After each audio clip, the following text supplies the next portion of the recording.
Au nom du Père et du Fils et du Saint-Esprit. Amen. Le Seigneur soit avec vous et avec votre esprit.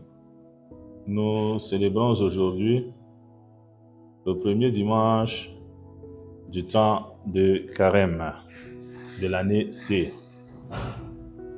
La liturgie de la parole nous propose comme première lecture un extrait du livre du Deutéronome, chapitre 26, versets 4 à 10, le psaume 90, « Sois avec moi, Seigneur, dans mon épreuve ».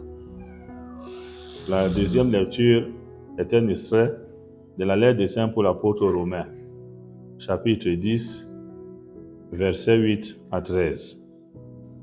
Et l'évangile qui nous est proposé est celui de notre Seigneur Jésus-Christ selon Saint Luc, chapitre 4, versets 1 à 13. Bien-aimés de Dieu, avant notre méditation, nous saisissons cette opportunité pour souhaiter bon, heureux, joyeux anniversaire d'ordination sacerdotale à notre Père archevêque, son excellent Monseigneur Samuel Cléda, qui célèbre aujourd'hui 39 ans de fidélité à la suite du Seigneur. Excellence et cher Père, bon anniversaire. Ad multos annos. En ce premier dimanche du Carême, la liturgie de la parole nous partage la triple tentation de notre Seigneur Jésus-Christ. Soulignons de prime abord que Dieu est au cœur de notre vie. Dieu nous accompagne, Dieu veille sur nous et Dieu nous protège. Dieu nous attire permanemment et quotidiennement vers lui. Mais dans la vie que nous menons, il y a aussi le malin qui rôde autour de nous et qui nous propose des fausses sécurités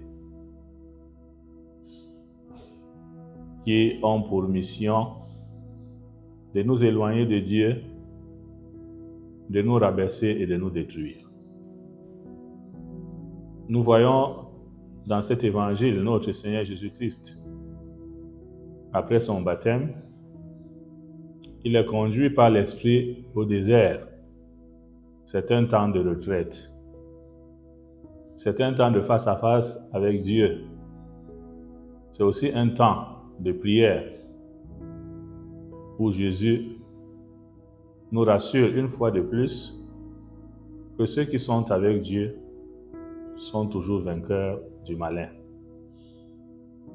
Malgré cette triple tentation, Jésus ne succombe pas.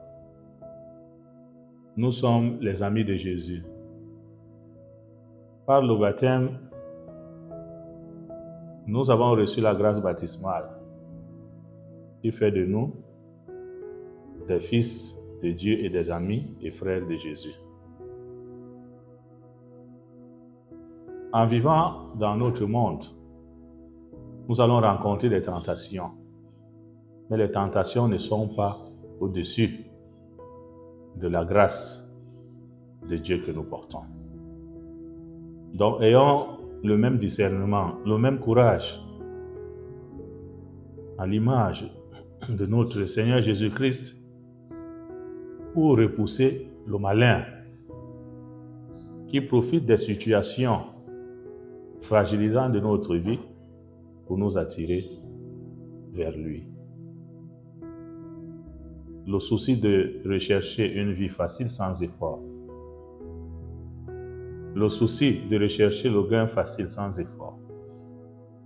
Le souci d'embrasser toutes les séductions du monde qui sont contraires à l'évangile, contraires à la vie morale et spirituelle.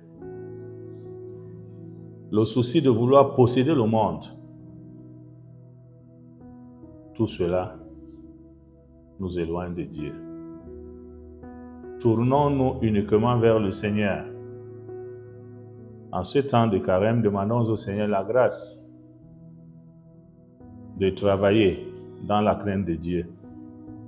La grâce de gérer les affaires de ce monde dans la crainte de Dieu. Et la grâce de nous mettre au service de Dieu à travers l'annonce de la bonne nouvelle et au service de nos frères et sœurs. Si nous sommes permanemment greffés au Seigneur, le malin fuira de lui-même. Il n'est pas question ici de méconnaître que les tentations existent. Il est question aussi de prendre conscience de leur présence dans notre monde, mais de faire un choix radical. Ce choix radical, c'est accueillir le Seigneur, accepter le Seigneur et se mettre uniquement à son service. Que le Seigneur vous bénisse.